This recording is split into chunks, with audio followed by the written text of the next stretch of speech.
할렐루야. 지난밤 평안하셨습니까? 세상에서의 한 주를 시작하는 첫 시간 주님 앞에 나오신 여러분들을 환영하고 축복합니다. 함께 기도함으로 오늘 예배 시작하도록 하겠습니다. 사랑과 은혜가 충만하신 아버지 하나님 감사합니다. 주님께서 또 오늘도 어김없이 우리에게 새로운 한 날을 허락하여 주시고 이 시간 주님 앞에 나와 예배하고 또 말씀 듣고 각자의 자리에서 기도하게 하시니 감사드립니다. 하나님, 오늘 하루 우리가 살아갈 때에 예배자의 마음으로 주님 앞에 살아갈 수 있도록 인도하여 주시옵소서. 우리가 만나는 한 사람 한 사람 주님의 이름으로 축복하게 하여 주시고 하나님께서 주신 지혜를 가지고 살아갈 수 있도록 주님께서 인도하여 주시고 또한 복내려 주시옵소서. 오늘 욥의 말씀을 함께 나누려고 합니다. 욥기를 통해서 주님께서 주시는 그 지혜를 우리 마음 가운데 품고 또 진지한 마음으로 주님을 신뢰하고 의지하며 하나님의 뜻을 깨달아 아는 저희들 될 수 있도록 주여 도와주시옵소서. 예수님의 이름으로 감사하며 기도드립니다. 아멘. 오늘 함께 나눌 말씀은 욥기 7장 16절에서 21절까지의 말씀입니다. 내가 생명을 싫어하고 영원히 살기를 원하지 아니하오니 나를 놓으소서. 내 날은 헛것이니이다. 사람이 무엇이기에 주께서 그를 크게 만드사 그에게 마음을 두시고 아침마다 권징하시며 순간마다 단련하시나이까. 주께서 내게서 눈을 돌이키지 아니하시며 내가 침을 삼킬 동안도 나를 놓지 아니하시기를 어느 때까지 하시리이까. 사람을 감찰하시는 이여 내가 범죄하였던들 주께 무슨 해가 되오리이까. 어찌하여 나를 당신의 관역으로 삼으셔서 내게 무거운 짐이 되게 하셨나이까. 주께서 어찌하여 내 허물을 사하여 주지 아니하시며 내 죄악을 제거하여 버리지 아니하시나이까. 내가 이제 흙에 누우리니 주께서 나를 애써 찾으실지라도 내가 남아있지 아니하리이다. 네, 우리가 욥의 이야기를 우리가 함께 계속해서 나누고 있습니다. 우리 지난 시간에는 욥의 세 친구들 가운데 하나인 이 대만 사람 엘리바스라고 하는 그 친구가 욥에게 첫 번째 조언을 해주었던 것을 우리가 읽어보았습니다. 이 대만 사람 엘리바스의 조언, 우리가 겉으로 보기에는 너무나도 당연한 말이고 사실 우리가 듣기에도 이 사람의 말이 맞는 거 아니야 라고 생각이 들 정도로 엘리바스는 사실 엄밀히 말하면 틀린 얘기를 하지는 않습니다. 그런데 그 얘기가 옳으냐 그러지 못하느냐라고 하는 것은 바로 그 말을 듣는 사람에 달려 있는 거죠. 그 말을 들을 만한 사람에게 할 때에 옳은 이야기지만 그런데 그 말이 잘 통하지 않는 사람에게 그러한 권면을 해주는 것은 아무런 의미가 없다라고 하는 것이죠. 그리고 또 다른 한편으로 그 권면을 하는 사람의 마음도 사실 중요한 거죠. 내가 하는 말에 내가 스스로 책임을 지는 삶을 살고 있는가라고 하는 거예요. 욥에게 권면을 하는 그 엘리바스가 정말로 자신의 하는 말을 진실되게 믿고 있느냐, 그 역시 그가 하는 말에 책임을 질 수 있을 정도로 그렇게 온전한 삶을 살아가고 있느냐. 사실 이 모든 것들을 우리가 아울러서 함께 생각해 봐야 된다라고 하는 거죠. 욥의 전체적인 그 맥락에서 보면 이 엘리바스가 욥에게 했던 말은 자신도 마땅히 책임지지 못할 말이었을 뿐더러 그의 조언이 이 욥의 상황과 맞지 않았다라고 하는 것을 이야기를 하고 있는 겁니다. 욥이 그 이야기를 듣고 굉장히 이제 분을 내기 시작을 하는 겁니다.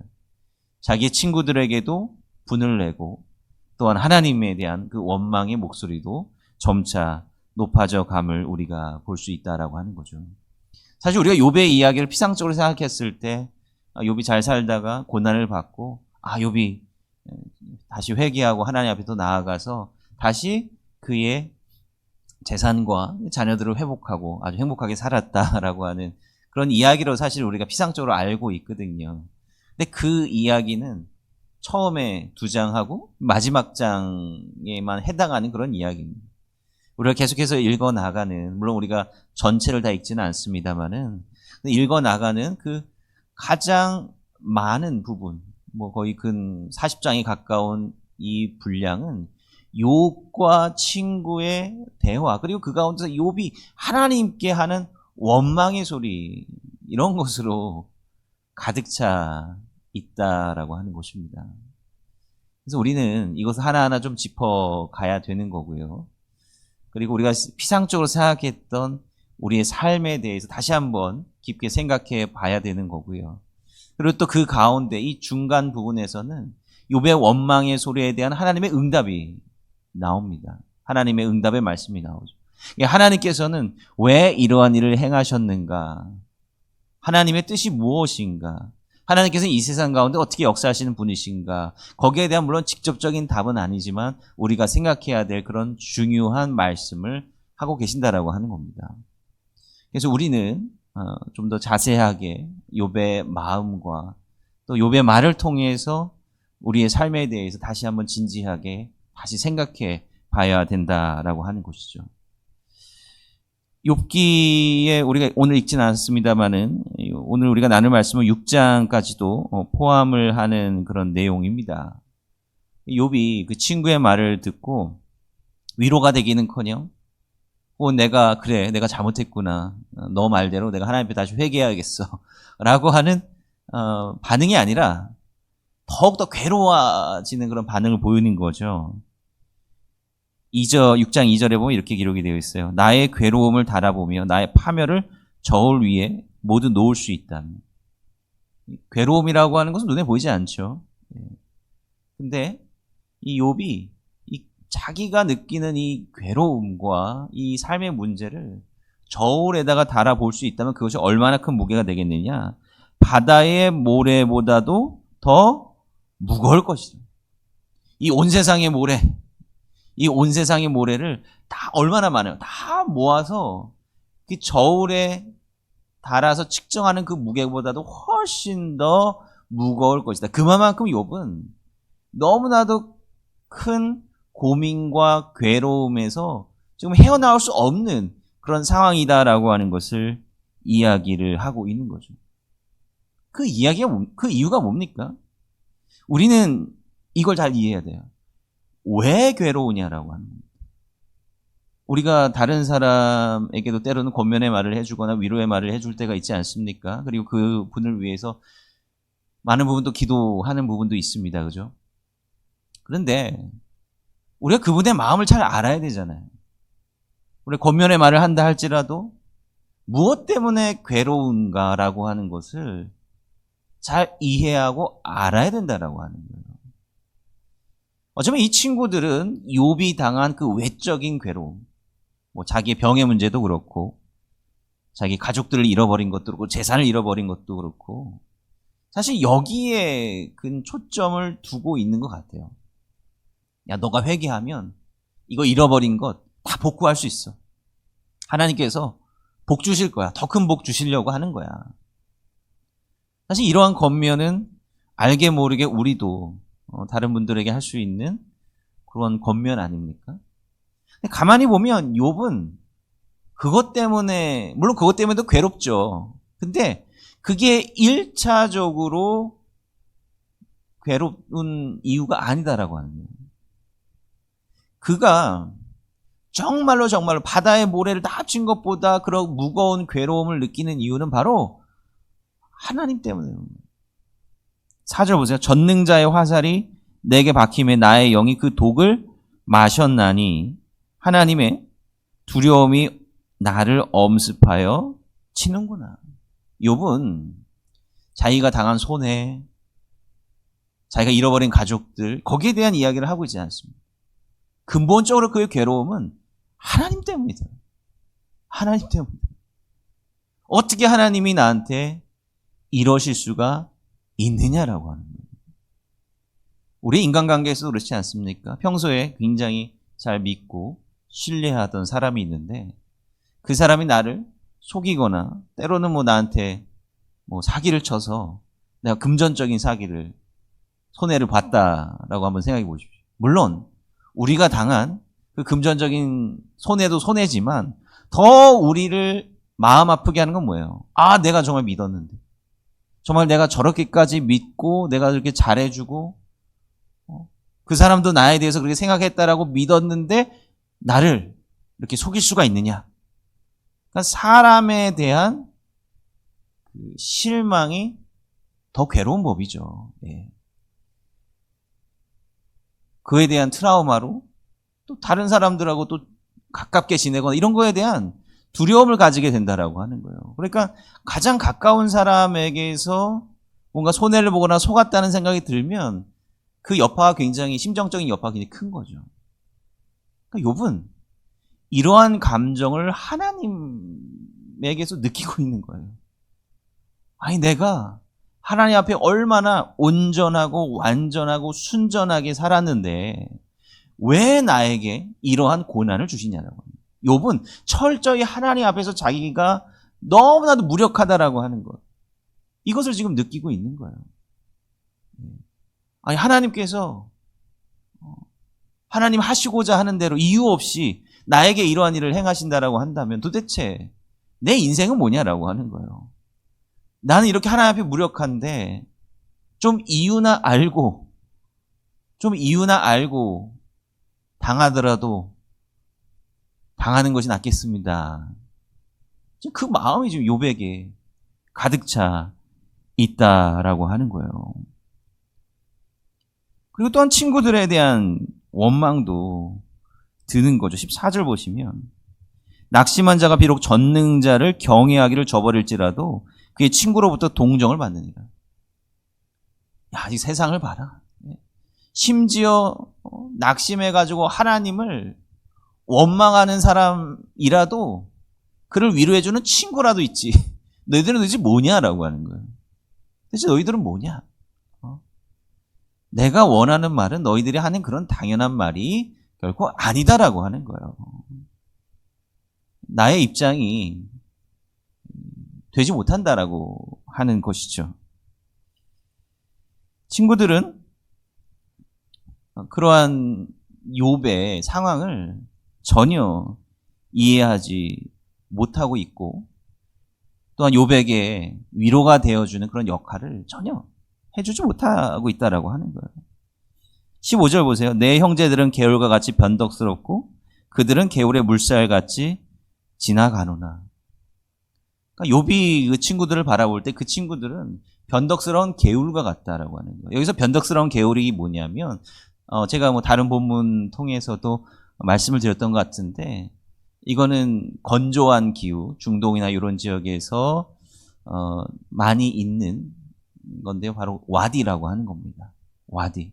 평소에는 물이 흐르지 않는 그런 물길인데 거기에 비가 오거나 눈 녹은 물이 녹거나 하면은 그 물길에 물이 흐르는 그런 지형을 의미하는 겁니다.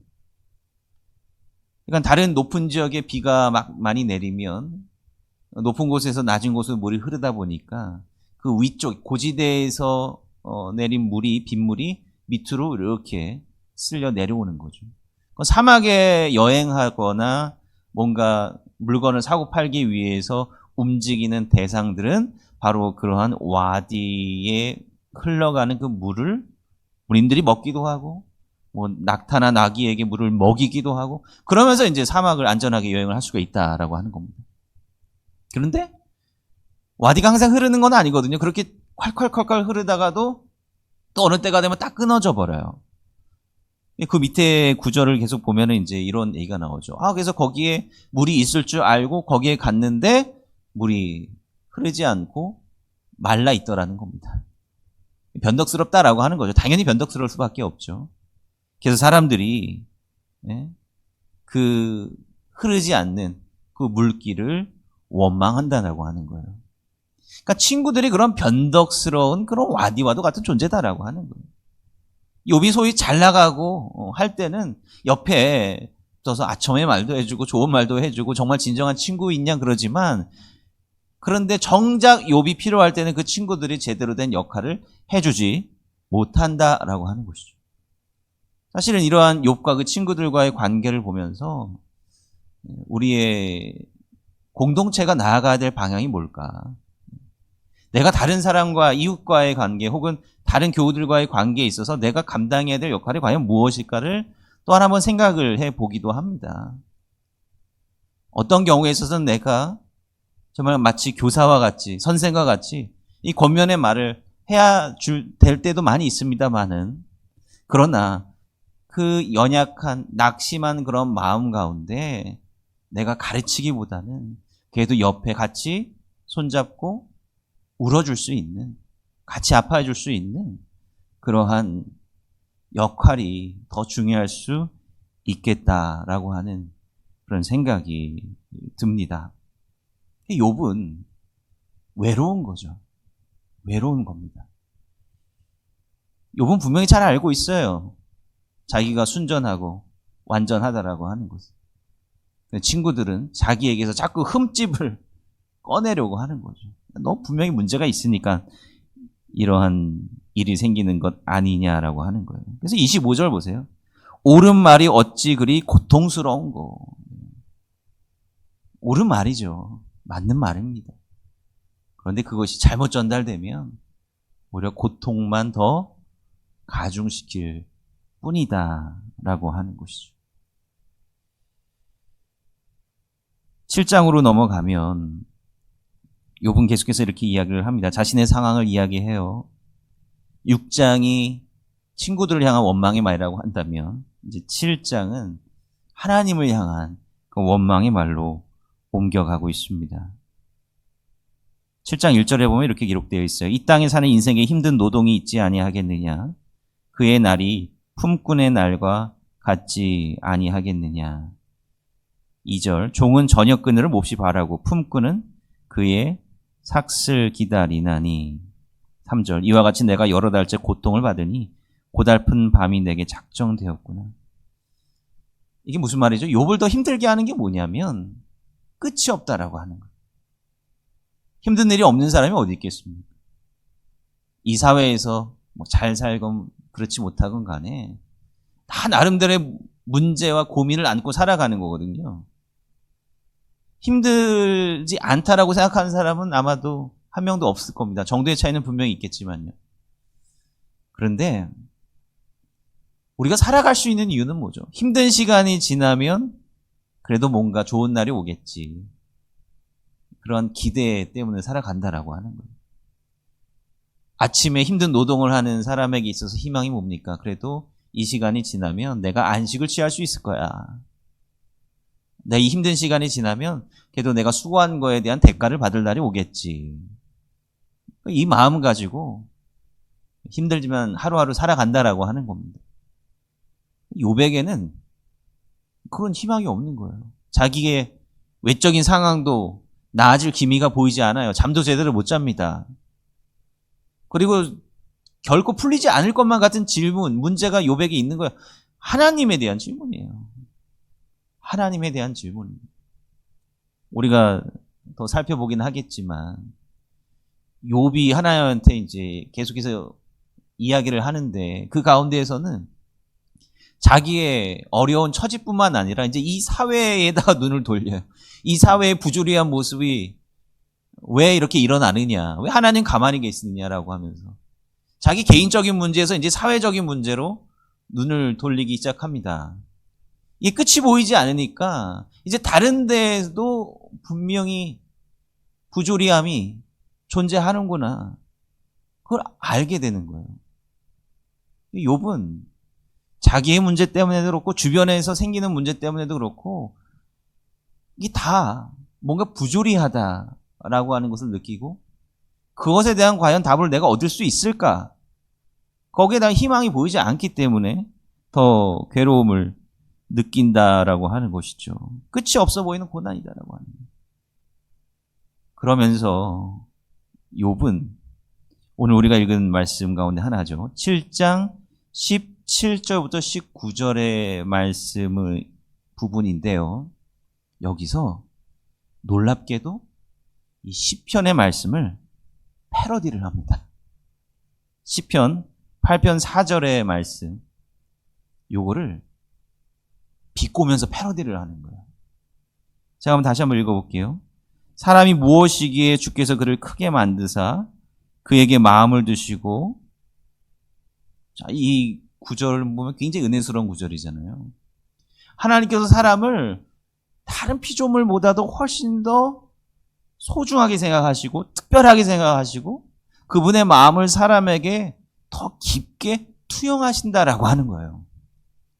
아, 사람이 무엇이길래 하나님께서 우리를 그렇게 관심 가져주시고 우리를 지켜봐 주십니까? 뭐 이런 이야기죠.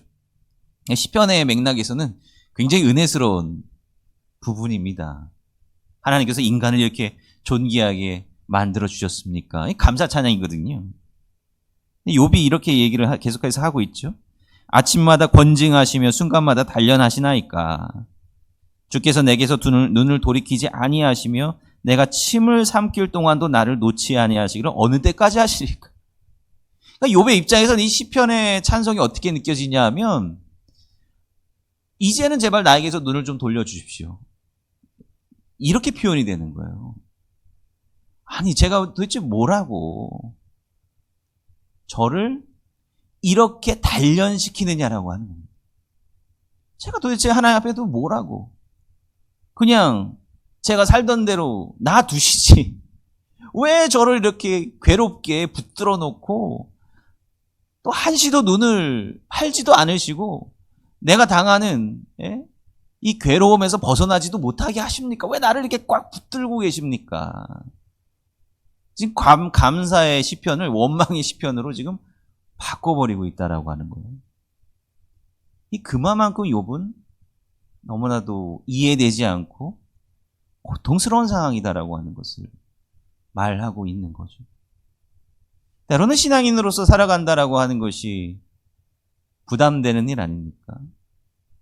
때로는 이런 생각 해볼 수도 있어요. 야, 내가 신앙인이 아니면은 다른 사람들처럼 저렇게 좀 자유롭게, 이 자유롭다는 표현이 맞을지 모르겠습니다만은 그래도 아무 고민 없이 그냥 하고 싶은 대로 하고 살아도 되는데 내가 왜 신앙이라고 하는 것을 일찍부터 가져서 뭔가 삶의 고민을 더 많이 하게 만드냐라고. 신앙을 가지면서부터 우리 삶 가운데 고민이 생기지 않습니까? 우리가 구원받았다라고 하는 구원의 확신과 기쁨이 있기도 하지만 그건 우리의 삶을 살아가는 데 있어서 신앙이 불편하게 느껴질 때가 있다고요. 하나님이 나를 계속 바라보시는 것 같아서 때론 죄책감이 들기도 하고 다른 사람들이라고 하면 고민하지 않을 것까지 내가 고민을 또 갖게 되고요. 신경 쓰게 되고요. 그런 마음이 들 때가 있다라고 하는 거예요. 하나님 조금 이제 다른 데 봐주셨으면 좋겠다. 라고 하는 생각이 들 때도 있다라고 하는 거예요. 신앙을 가진다라고 하는 게 부담이다라고 하는 거예요. 다른 한편에서 이 욥이 이 시편을 인용하면서 스스로 고백하고 있듯이 신앙인이 된다라고 하는 것은 하나님의 더 특별한 관심 가운데 놓이게 된다라고 하는 것을 의미하는 거죠.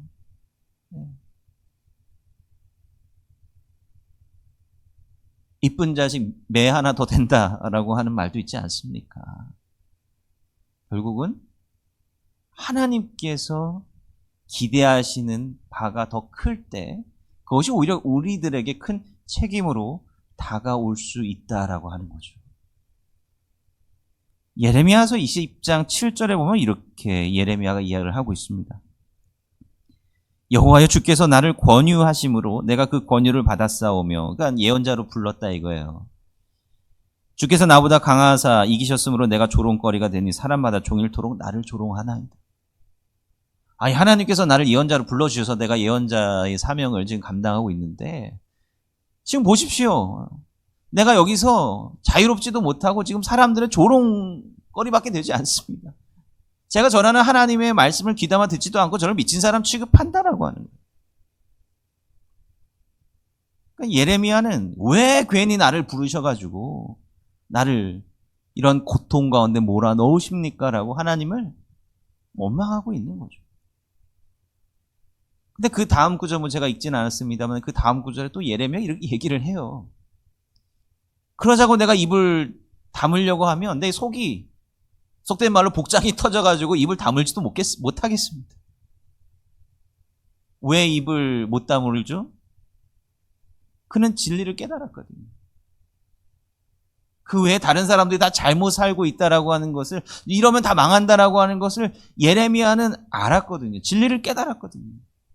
그러니까 말을 할 수밖에 또 없어요. 근데 그 말을 하면 사람도 듣지 않으니 도대체 어떻게 해야 됩니까? 라고 하는 예레미야의 원망의 소리가 된다. 자, 여기서 우리는 예레미야와 욥의 공통점, 괴로움의 공통점 우리가 봐야 돼요. 그들이 괴로움을 느끼는 이유는 그들이 진리에 가까이 가 있기 때문에 그렇다라고 하는 겁니다. 새 친구들이 왜 욥의 생각을 따라가지 못합니까? 새 친구들은요, 자기에게 허물이 있거든요. 자신들에게 허물이 있어요. 그렇기 때문에 욥에게도 당연히 그런 허물이 있을 거라고 생각하는 겁니다. 그래서 야, 너 잘못한 거 분명히 있을 거야. 그거 회개하면 돼. 이런 이야기를 하는 거예요. 근데 욥은 전혀 잘못한 게 없거든요. 하나님이 완전하고 온전한 자다라고 인정하실 만큼 욥은 깨끗한 사람이었습니다. 그런 깨끗한 마음을 가지고 있으니까 욥은 스스로 느끼기에 그런 고난의 원인이 단순히 그런 피상적인 사람의 생각과 같이 허물에 있지 않다라고 하는 것을 깨달은 거잖아요. 그러니까 괴로운 거거든요. 아, 내가 문제가 있으니까 이런 벌 받는 거. 차라리 그렇게 생각하면 편할 수 있어요. 근데 그건 진리가 아닙니다. 적어도 욥의 입장에서는 진리가 아니에요. 욥은 잘못한 게 없으니까요. 그는 순전한 마음을 가지고 있었기 때문에 지금 진리에 한 발자국, 두 발자국 가까이 나아가고 있다는 거예요. 예레미야도 진리를 깨달았기 때문에 괴롭지만 계속 그 사명을 감당할 수밖에 없다라고 하는 것을 느끼고 있다라고 하는 거예요. 이게 중요하다라고 하는 거죠. 역설적이게도 우리가 신앙인으로 있기 때문에 겪는 괴로움과 고통과 아픔이 있다면 그건 당연하다라고 하는 것이고,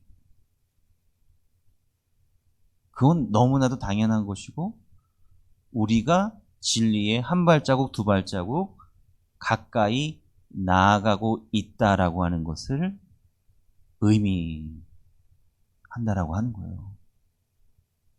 이거를 잘 깨달아야 됩니다. 하나님께서 우리 가운데 사명을 주셨습니다. 근데 그 사명은 저절로 이루어지는 것이 아니다라고 하는 것이고, 우리가 삶을 살아가면서 이 세상과 부딪히면서 감당할 수밖에 없는 그러한 성질을 갖고 있다라고 하는 거예요.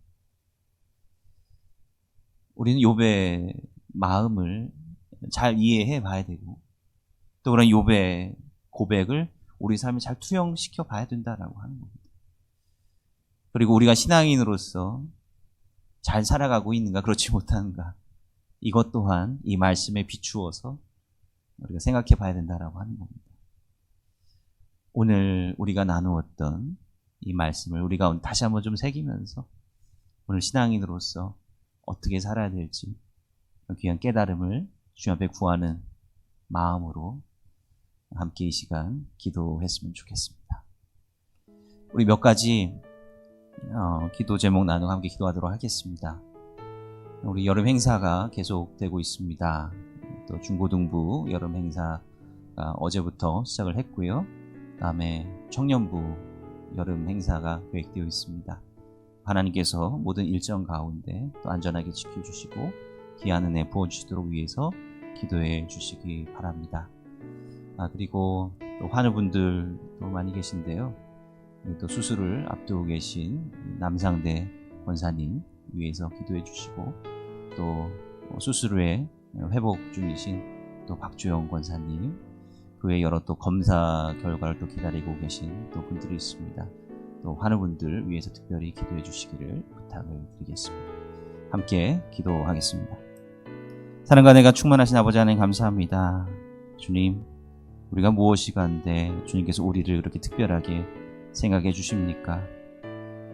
그러한 주님의 시선이 우리에게는 부담과 또한 어려움으로 다가오기도 합니다. 하지만 이것을 통하여서 우리가 진리에 더 가까이 다가갈 수 있음을 깨닫게 하여 주시고, 때를 입든지 그러지 못하듯이 온전히 하나님의 말씀에 기대고 주님의 섭리에 확신을 가지며 꿋꿋하게 살아갈 수 있는 그런 힘을 우리에게 허락하여 주시옵소서. 예수님의 이름으로 감사하며 기도합니다. 아멘.